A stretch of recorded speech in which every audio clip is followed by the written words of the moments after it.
Hogg,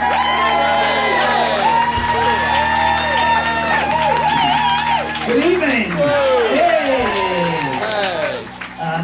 I want to make an apology first of all. There was an email going around saying that this was Pavarotti's return to Covent Garden. I think you'll agree that neither am I Pavarotti and this isn't the Royal Opera House, though it might be the Sydney Opera House. I've never been inside.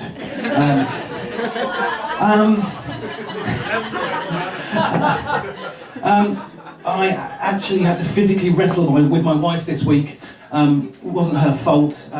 We were in a shop called Cath Kidston. Don't know if any of you've been to Cath Kidston, but basically you can buy polka dot things like dishcloths for £8, so to wrestle it out of her hands. I don't know if you've ever wondered what's actually happened to Mr. Blobby, but I can tell you that he went to art school and he went and opened a fucking shop, and it's called Cath Kidston. And guys, yeah, there's no excuse. January's been pretty shit. Started off with a burglary. January 19th, come downstairs, all my computers are gone, bags gone, joke book gone, which explains what's coming up next. Then also the next line is gone. No, my entire collection, my entire collection of shoplifting had been stolen, ladies and gentlemen. My metre-long Polish biscuits from Lidl had gone. And that really, really pissed me off because that means I'm going to have to lose weight, which I don't want to do. Made worse, I have a shit job. That doesn't help anybody having a shit job. My job's so shit that I've just been reduced to doing impressions of it, ladies and gentlemen. I would like everybody here just to pretend that this is in fact a sales meeting and yet you're working for a German company called AdTech, or as the Germans say, attack!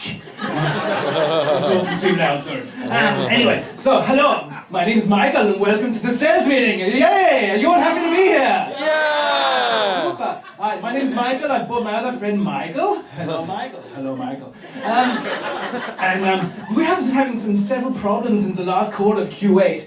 The biggest problem was you weren't bringing in enough contracts. Ladies and gentlemen, not enough contracts coming in. You know, we're going to be looking at it, and then we're going to be looking at all the contracts that didn't come off. We're going to be looking at all the contracts that you have in your pipelines in Q2.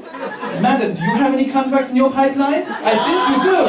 Anyway, and also, you know, I'm very disappointed with you. Very disappointing indeed. You haven't been following company procedures at all. None of you have. And this is wrong. This is very, very wrong. Anyway. What? Excuse me, why are you laughing? Why are you laughing? Do we have time for laughing and joking? I don't think we do we? Zenda? No, we certainly do not. Is it my accent? Are you laughing at my accent? Is it the fact that every time I say contracts, it sounds like contracts to you, yes? Anyway, it just goes on. Shit jobs, hands up. I made a vow that I would call my job by its real name, which is dry fucking the corporate pig. Anybody else here dry fuck the corporate pig for a living? Not many people want to admit to that. It's very painful.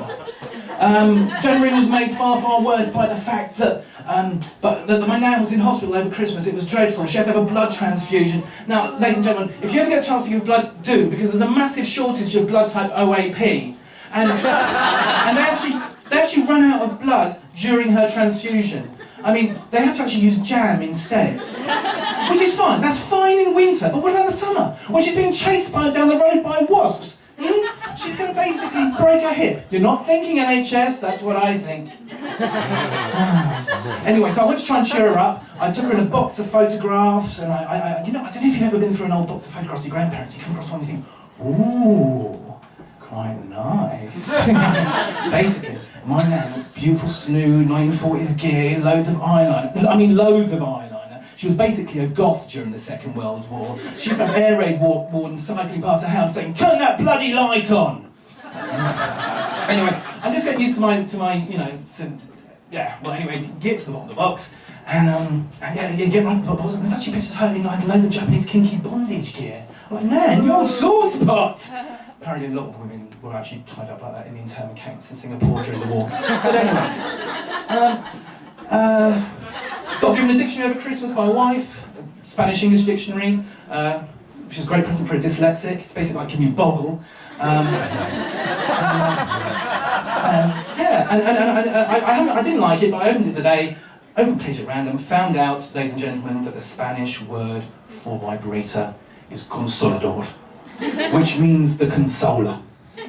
So, with my final parting words, I'd like to say that if you should ever meet a Spanish widow, never ask how wide her loss is, and never ask what is the best way to console her teenage daughter. It's been a delightful pleasure tonight. Thank you very much indeed. Bye-bye.